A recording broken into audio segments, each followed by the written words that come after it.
Good morning, everybody. Welcome back to the session 2. This is the 9 o'clock session for the virtual technical summit. And we are so excited to have an awesome panel today with us to talk about Lightspeed Relay.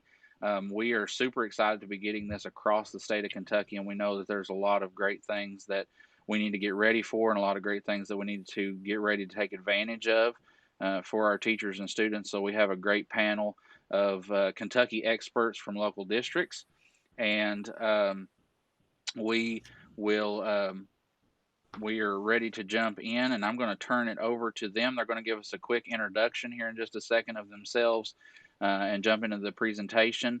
At the end of this session, we will be posting the meeting link in the live chat, so that way you can jump in. And if you have further questions before the 15-minute break, we will stop right at 9:45 on YouTube. And then we will you can continue your conversations during the 15-minute break if you want to jump into this Google Meet. We have questions on the live chat. We've got our folks looking at that this morning, as well as on the hashtag KYTechs on Twitter. So make sure that you hit that hashtag if you've got questions or comments through the session today. And there will be a survey at the end for ELA credit, as well as a door prize that is being sponsored by ProSys and Joe Sandnop. And so we will get to that right at 9:45. So I will let you guys take it away. Thank you so much for being with us today for the 2020 Virtual Technical Summit. You guys take it away. Thanks, Neil.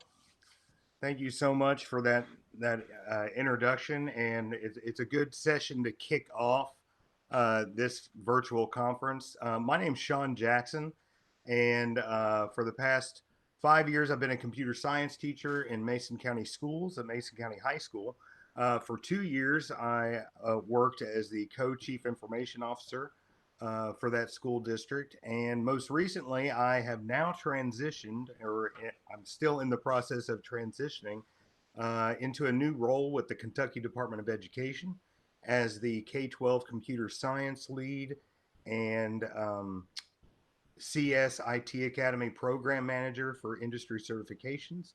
So I'm coming into this session, taking on a new role, but the context, I'm going to just speak solely from my experience using Relay as a classroom educator, as a district administrator, and really we're going to be talking about the tools that so many different people in a school district can use, not just for asset recovery, but for student safety, student support, and really dig down into what Relay is and what it can do. So that's who I am, and I'm going to let the rest of the group just kind of introduce themselves and kind of give us their take on what Relay's done for them.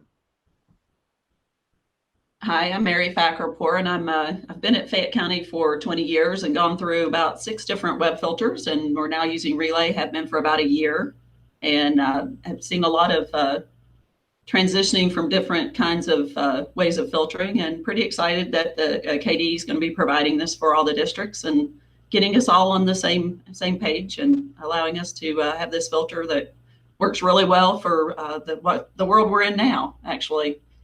So I'll leave it to Dean to introduce himself. Yes, Dean Smith, Monroe County Schools.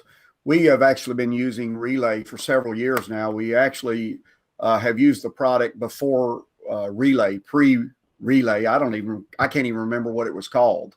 But we're really excited about the product. We're ecstatic that KDE is going to be providing this very useful tool that we've had. And like Mary, we went through a gamut of ideals and testing of tools and stuff, and I came to this solution, and it's worked well for our district.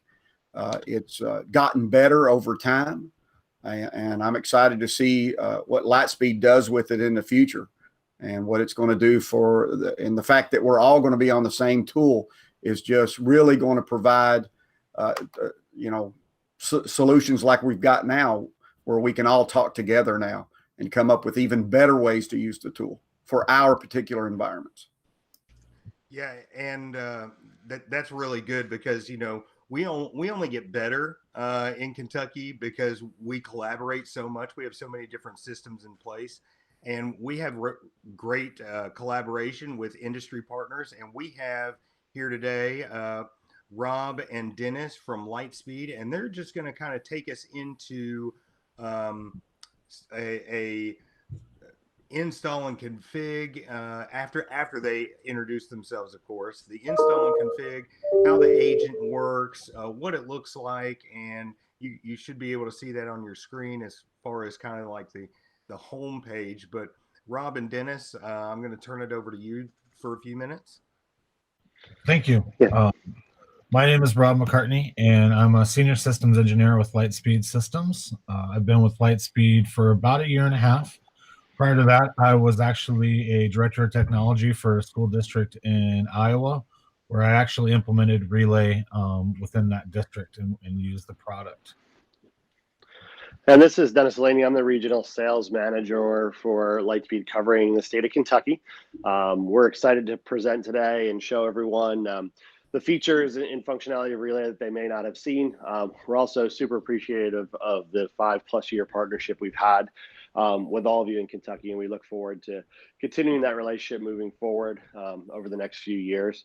My background is in network engineering and sales. I've been with Lightspeed about a little over 8 years now.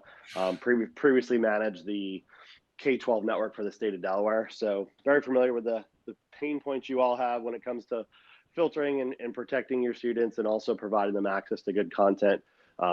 So hopefully we'd go through and show you a lot of that today in Rob's demonstration, and also generate some good questions and comments. So I'll turn it back over to Rob. Thank you. So I just want to kind of give a brief explanation of what Relay is and how it works. So Relay is going to be the content filter. Relay works on Chrome OS, Mac OS, Windows, and iOS. For all of those platforms, there is software that goes and is installed on those devices. When you do have access to your Relay portal, we make all of that software available to you right with under settings and then software. You'll have your Chrome OS, Mac OS, Windows deployments all right in here with instructions on how to deploy those. For Chrome OS, it's an extension. Mac OS, there's a DMG. Windows, there's an MSI. Windows and Mac OS, you can use your MDM to install this. You can use InTune, you can use SCCM or GPO, depending on how you're managing those devices. For Chrome OS, you'll deploy it via your Google Admin Console. And then for iOS, there is a smart agent that can be purchased through the VPP store, and a profile gets configured with that. That's why you don't see it within your software piece.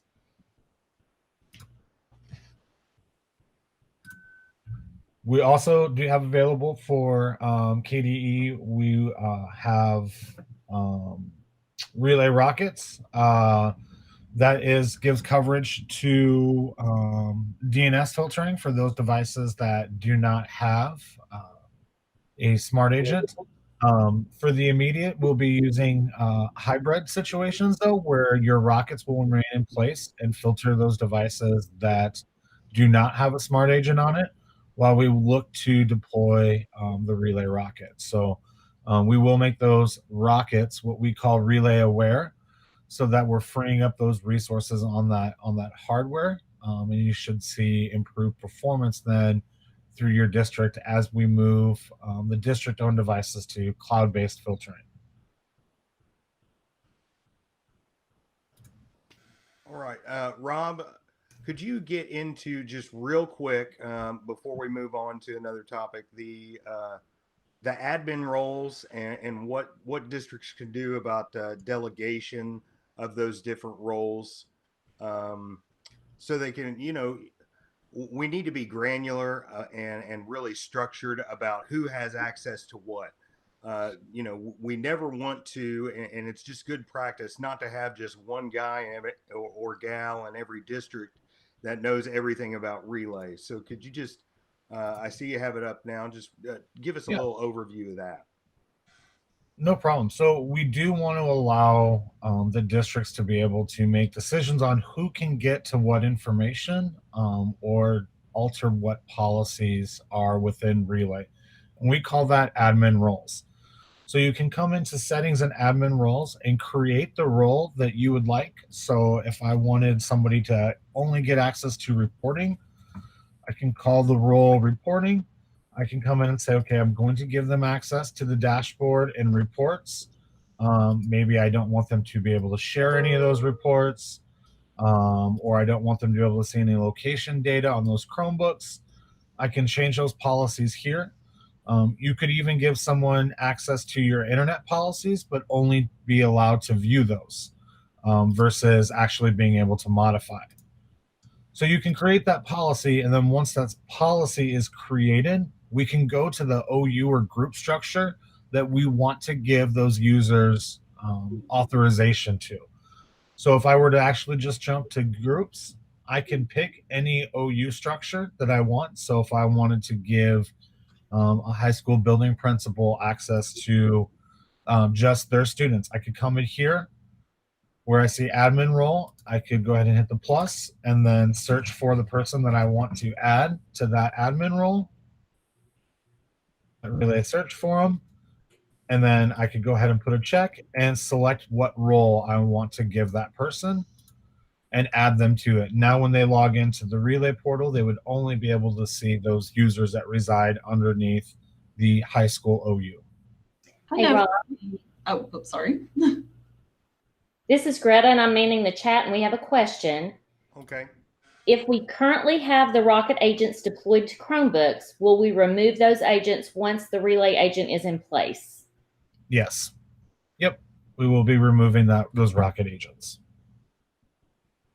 Yeah, and that's a really good question, because now Robert, you can correct me if I'm wrong, but since Relay was initially rolled out, the entire intention was that at some point that Relay and Rocket integration was going to be there. So from day one, the intention was there. I remember when we installed our instance or started getting going with Relay, there was a space in there to integrate the DNS entry. I think it was how it had to be, or maybe it was just by an IP range of your Rocket appliance, but it wasn't quite ready for prime time.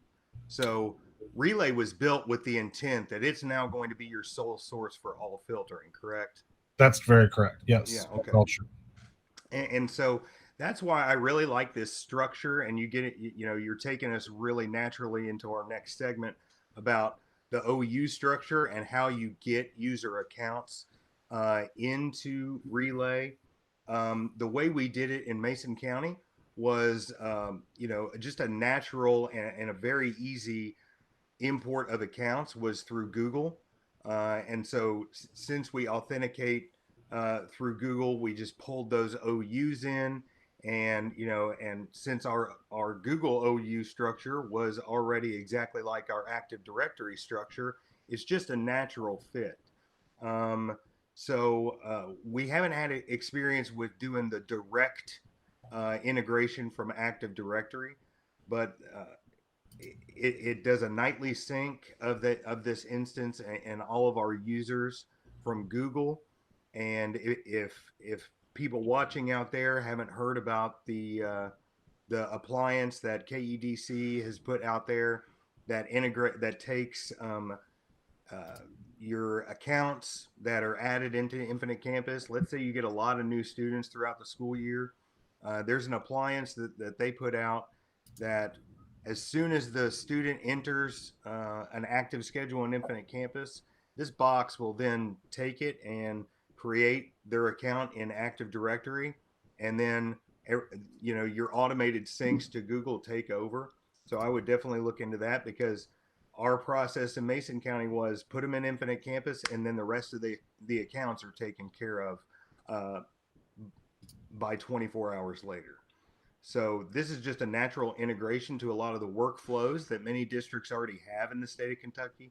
Is there something else that we need to know about that might be coming out with these new integrations for importing users or groups? And there's something else too. We have another question that kind of goes with all of this. Okay. It says, how is the relay applied to these Chromebooks? This kind of went between the last point and this point. How is it applied to the Chromebooks, users, or devices? If it is devices, do the devices need to be in a certain OU in Google, or does that even matter? Well, I would say, every district's application of how they structure their Google management is just a little bit different. So the way that you get these devices to really look at Relay is through an extension, a Google extension, and all of that information is provided in the Relay instance. It tells you the specific extension ID and URL because you can't really search for it on the Chrome Web Store and find it. So it gives you all of that information, and you just throw it into the OUs that your Chromebooks and it goes by user. So when your extension is thrown into those OUs and the user logs in, then that extension gets pulled in, and no matter what Chrome device they might be signing into, that monitoring is going with them. As long as they're using their tenant account to do the exactly, it's getting there.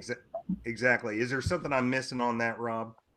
No, that's exactly right. We will push to the users. That way, no matter where they log into a Chrome OS device, that we are getting filtering for those users. Awesome. So that's a great question as well. So and that was the big question when we were doing our implementation. I'm sure Mary and Dean are the same way. Is there something else we need to know about the group and user import structure there, Rob? And Rob is also asking, can that extension be applied to the users in the admin console, or do you have to? Does it have to be applied to the devices in the admin console? So I'm assuming from what you said, it has to be the user. Correct. We push to the user, not to the device. Yes, okay. That's correct. Thanks. And also, I put in the chat that appliance, if they're interested in that, is called IC to AD. If you call and ask for that, that's what you ask for. Oh, great job. Thank you. I couldn't remember the exact name of it right now, but I just know that it's been a lifesaver as far as we're concerned. Because with a small tech department, then it really saves a lot of time. As soon as those counselors enroll that student and they get an active schedule, boom, they're there. All right. Rob, did I miss anything? Those were great questions. It's not getting us off track. Anything else about the user import? I just want to assure everybody that as we look to deploy Relay within your districts, we will have a meeting with you to discuss and figure out what import is going to be best for each district. Because in certain situations, Google may be the best one. In other situations, it may be Active Directory. So that doesn't have to be a decision that needs to be made today. We'll have a conversation and we'll make sure that we set you up on the right path for success. I know one thing I would like to add just to this section. We recently moved our iPads into InTune for our MDM, and I was quite excited to figure out that to be able to install the Relay agent on those through InTune at a certain iOS level, which we had not had filtering, a good solution for filtering for our iPads that traveled home until that happened. So if you're using InTune and iPads, it can work. Right, and really any MDM. I know there are some districts using Jamf, what used to be Casper, I guess. Now it's Jamf software instance, and it's all you can do all cloud based now.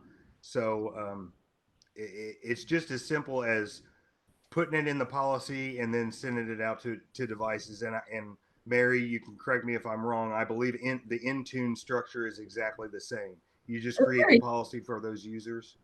It's very similar. Getting the users is a little bit different, but Rob's helped us work through it, and we're still working through it. This is a recent event for us. But yeah, it's going to work out. It's doable.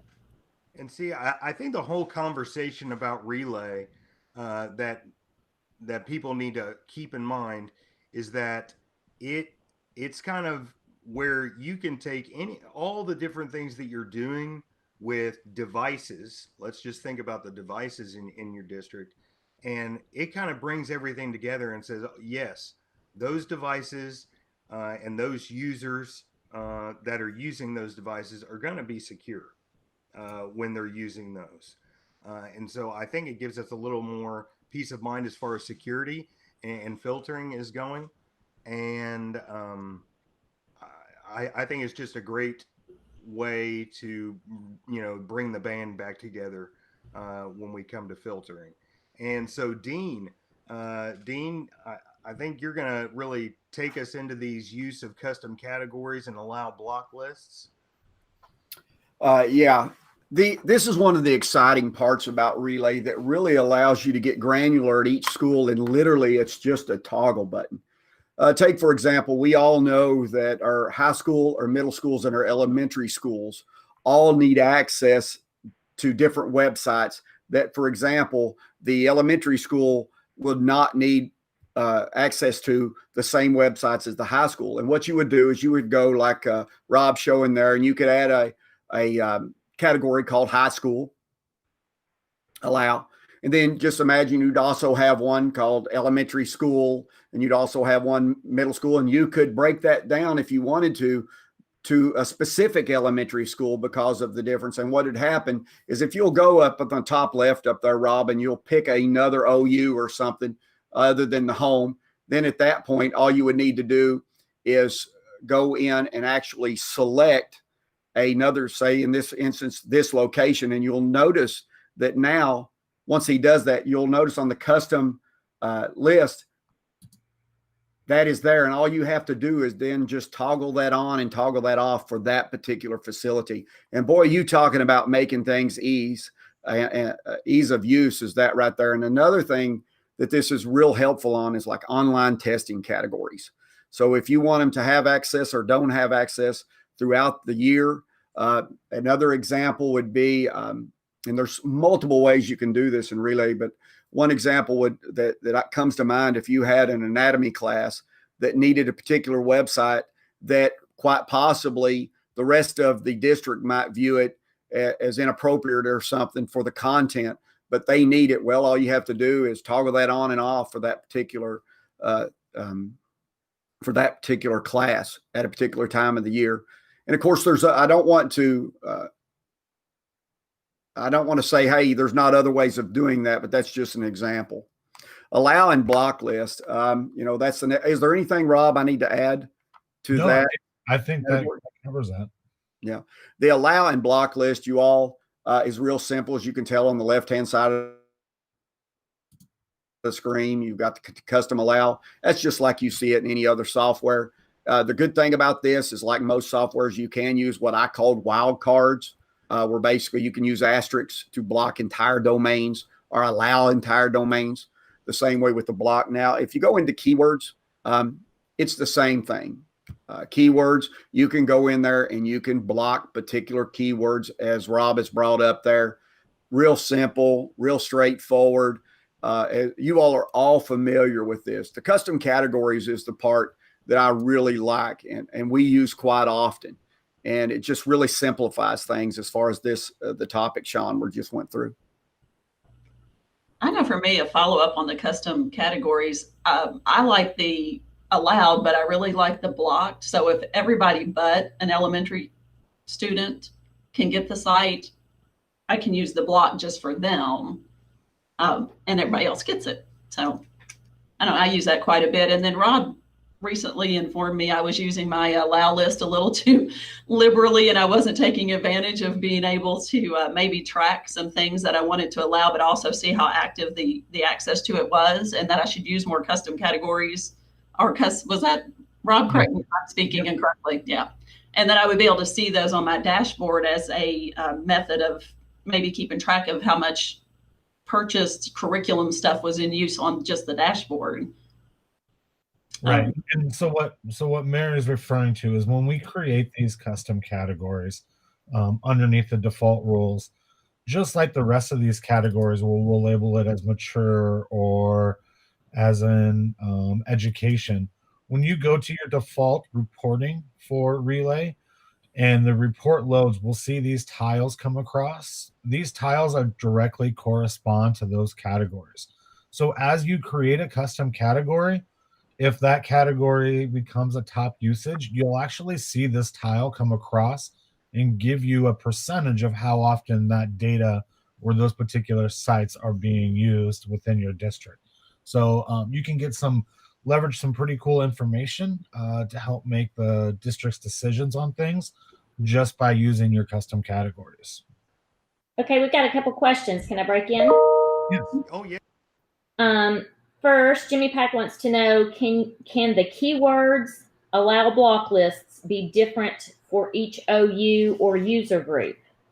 It's a great question. Anywhere where you see this little box next to where it says home, this will allow you to switch into that OU structure so you can get more granular. In other words, yes. So if you wanted to block a certain word by a particular OU, you can do that. Same thing with your allow and block list. Okay. Great question. All right, we got another one. Actually, we have two more. Do you have to create new, or can things from the inline rocket be transferred over? We can import your custom referrals and custom allow and blocks that you already have in the rocket into Relay. You'll see when you're on one of the allow or block pages, there'll be a little spot here where you can import from a CSV. So we'd copy those out of the rocket, throw them into an Excel document, save it as a CSV, and then import it here. That will speed up the transition as well. If you've also recategorized sites from the rocket, because that ability was available on the rocket, you can come into those custom categories and you can also import from the rocket there as well. Okay, perfect. I think that would answer their question. And this one went back to something that Mary talked about a little bit earlier. I was just going to wait till you finished up this topic, but since I already so rudely interrupted you, we need to know a little bit more about the InTune and iPad Relay. Or is there a place that they can go to learn a little bit more about that? They're working with InTune iPad Relay and they needed a little bit more details. Probably the best thing with InTune is because it's relatively new for a lot of districts, is to probably just reach out directly to me. As Mary said, we were able to get her InTune working with iOS.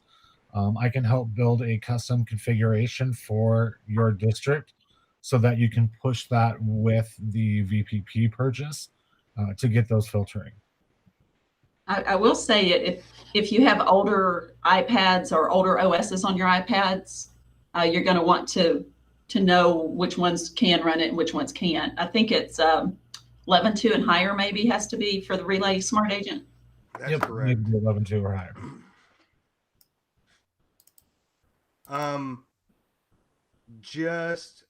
Just wanted to bring up about specifically about, I mean, one of the biggest questions is, or complaints is, oh, all these kids are doing is getting on YouTube and then we don't know what they're watching and they're all over the place. We've already seen that, you know, Relay can dig down and get to, you know, what the students are actually seeing and viewing on their devices. But there's two different ways that you can actually filter YouTube videos.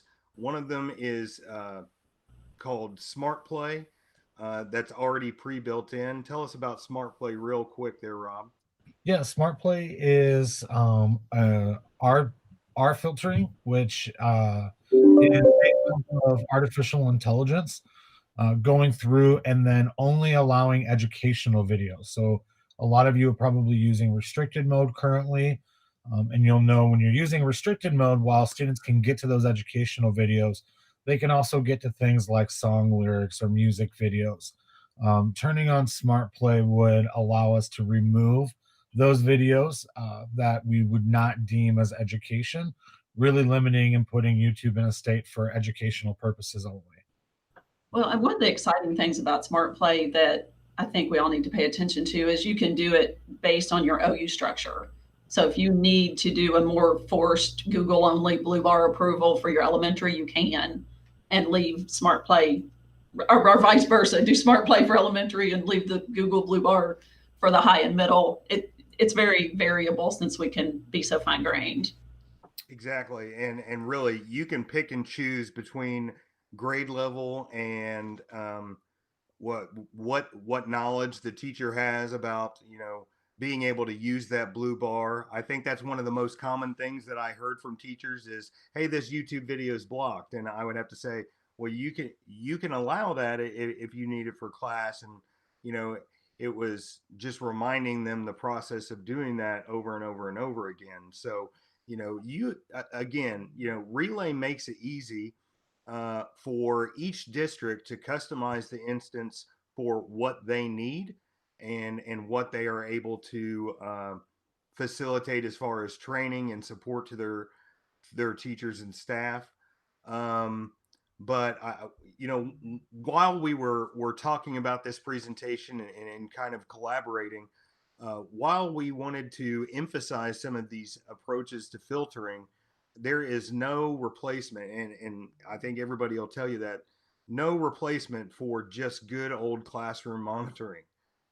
We can't just leave, and everything looked different and probably will look different for the foreseeable future because of COVID-19.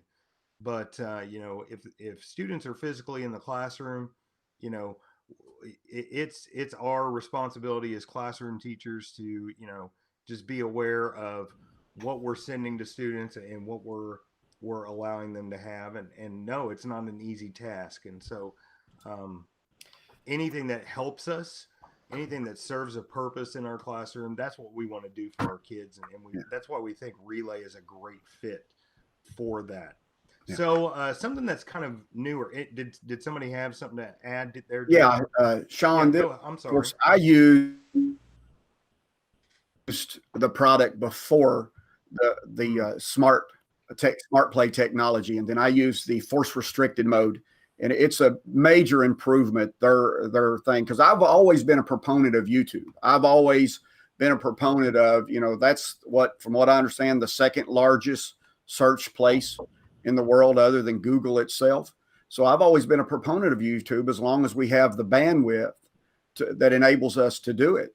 And once we got the Smart Play, it really has helped me free up my mind as far as, okay, it's going to be okay. Now, then you'll notice on the screen there, the allow uncategorized. This is what we normally turn off there. So that way, if Lightspeed has not categorized that, it does not let it through. And if you'll notice also, the force restricted mode is off as well. And you notice they cannot, from what their recommendation is, those do not coincide at the same time. If you have one off, you have to have the other one on. So yeah, that's a good add there. And of course, with those uncategorized videos, we did the same thing. Those were not allowed. Even if they were uncategorized, don't let them through because they're questionable anyway. I'm going to pause just a second. Greta, did we have any questions popping up? So far, so good. We've just had we had somebody give a shout out that they were kind of a naysayer when it came to the rocket starting out, but they've been using Relay for several months and they've had great experiences. But we haven't had any more questions. I'm very good at interrupting. Oh, well, thank you. If there's no questions, that just means that we're doing such a great job, everybody. So kudos to the rest of the panel here. Absolutely. That's exactly it. So we're going to jump in, and kind of a newer feature is called Safety Check. And Mary, why don't you take us through Safety Check and maybe the application use and how you've approached it in Fayette? Yeah, it actually is a newer feature. I think when we started using it, was still in beta, and or parts of it were still in beta, and I kind of didn't know that. And I yelled at Rob one time at least, but then he corrected me and put me back on path. Everyone has heard that, monitoring your children, your students, when they're online, off-site, on-site, whatever, and when they're doing things like searching the suicide hotline, making comments in social media posts about dying, killing themselves, committing violence. And the risk that a district takes enabling something like that, and the knowledge you get, and if you get that knowledge and you don't act on it, the liability that might be there. So we were hesitant to get into this field, to be honest with you, just because we didn't have the structure in place with law enforcement, with mental health counselors, to be able to do a 24/7 kind of system of this. With NTI and the stresses the students came under, our mental health department spoke with our legal, and I spoke with Rob, and you can actually schedule Safety Check, which is their product, Safety Check. Right now, I think they're doing self-harm, and then violence is still in beta, maybe. Correct. Yeah. And you can schedule it Monday through Friday, 8 to 5. You can select who gets these alerts. Now, any owner of the district, which has been a little bit of a sticking point, any owner in here does get the alerts and can turn those off, but we're working on that. And our mental health counselors during a normal school day are there getting alerts as needed. They're reaching out to families. And when the school day would end, or actually they extended a little past a normal school day with the new environment and NTI, and they're talking to parents and getting services to these students based on these safety checks. And then we're not getting alerts when we have no staff to answer them, and when the students are actually in the parental care or guardian care, or on weekends. So we're in a little bit of a hybrid situation just because our staffing's not there. I just say, talk to your legal department before you enable any of this, because there is some liability involved. But we have had good parent feedback from the contacts that have been made, and definitely some cases that have gotten services that were greatly needed just because of this. Now, I do not have the violence one turned on yet, because I don't like living on that bleeding edge of anything beta, but Safety Check has been a really good thing so far for us. Yeah, and I would agree. We tried it out in beta, and like you said, we really considered the implication of doing it. So we definitely made sure to do it during those school days. During the COVID-19 shutdown, though, we had to have a discussion. Are we going to keep it on during this time? And we opted to. And we did add a few more points of contact that were receiving those update emails. And of course, we did get some hits, but you really it looks a little lopsided, I guess you could say, and you get those false positives, which is a good thing. You're getting these false positives because our family consumer science teachers, they have an entire unit about suicide prevention and mental health and awareness like that, and they do projects that are based on that. And so we were getting all kinds of hits, but when we investigated and kind of went through their history, they're researching these topics to make a presentation, and we could view those items as well. And if you'll look over on the screen right now, you can see where it gets those when it gets those hits. It gives the exact timing and really looks back at, hey, it takes that screenshot of what were they looking at when we generated this alert, and then what they looked at before and after, so that you can really see leading up to it and make that decision about, is this research for a project? Is this stuff I need to worry about, or do I need to immediately alert the authorities? And that's really good. Rob, anything I need to, or you want to take us through on that, or? No, I I think that, that really covers it. You do have the ability to assign these cases. So you can sit there and say this guidance counselor is responsible for this one. So you can assign that right within the Relay portal. You can also mark the case as closed. Just because you mark the case closed does not remove it from your reporting, so you can still get at it. And also, if you need to, for legal purposes, you can export these reports to maintain them or keep them somewhere else as well. That also allows you to share the case with the counselor at the school involved, correct? The export. Yeah. Yep. So we have a question. Is there an alert somewhere within Relay when someone has acted upon that alert?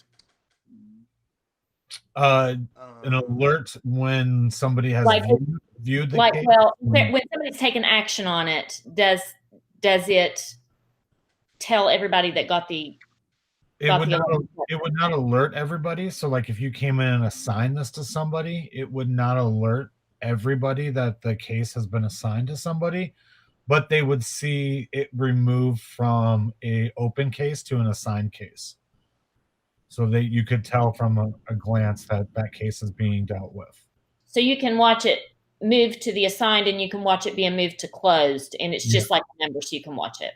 Yep. Yes. Correct. All right, great, thanks. I believe to follow up on when you close a case, to help the learning algorithms work, there are things you can indicate in the case if it was a false positive or, yeah, there you go. And our team does do that to try to, strengthen things. Very good, very useful. And, we're already on reports. So Safety Check is one of those reporting features that we have. But of course, we still have those Internet Overview reports, which just gives you a comprehensive snapshot of what's been going on as far as Internet usage in the district. And we kind of saw that earlier. And we can go through by top activities and what's actually been streamed on YouTube. And we were using these during our shutdown when people were saying, of course, parents get on things like, well, maybe your parents don't get on things like Facebook and say all these kids are doing is this, that, and the other.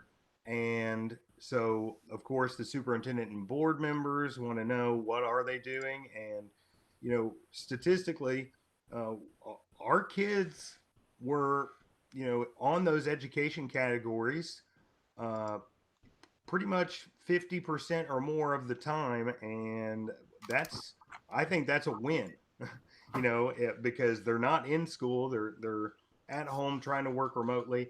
And it's a little misleading because those miscellaneous categories can still be education related. They could be a Google search about something they're researching or a website that they need for a class. So it does help you go through and try to help recategorize these sites so that you get better and stronger data in the future. And that the usage of that. And then we have something that's in beta right now is this online activity report. And this is brand new. And Rob, when was this actually rolled out? It was really, really quick because of all the at-home learning that was going on. Right. So this report was developed directly because of COVID and the need for districts to be able to know how the devices are being used and when. I think it's been released in everybody's beta for about 2 or 3 weeks now, maybe closer to a month, but it's been relatively quick that we rolled this out. Yeah. So this is even better data. Well, I don't want to say, I think the data, this information was always in the Relay instance. It's just now it's all housed in the same spot with a lot better visualization. If anybody out there is familiar with Data Studio, that's what I think some of these reports look like, is a Google Data Studio report. And so it takes you through the time of day, active students by hour, just really good information that you can begin to use to, this information is not going to answer questions. It should help create more questions that you can begin to, as a team, as a district-wide team, really talk about and make decisions about, what we need to do to better serve our students and help our parents out. And that's also a factor with this at home and remote learning. That's great information, guys. Hey, this is Neil. I'm jumping back in. We are at 9:45, and so I have posted the link to this Google Meet in the chat. If you all would like to jump in and continue the discussion with Sean and Mary and Dean and Rob, then viewers, you can actually jump into this Google Meet and continue the discussion and questions in the quote after session. We're getting ready to cut to a break, but make sure that you check out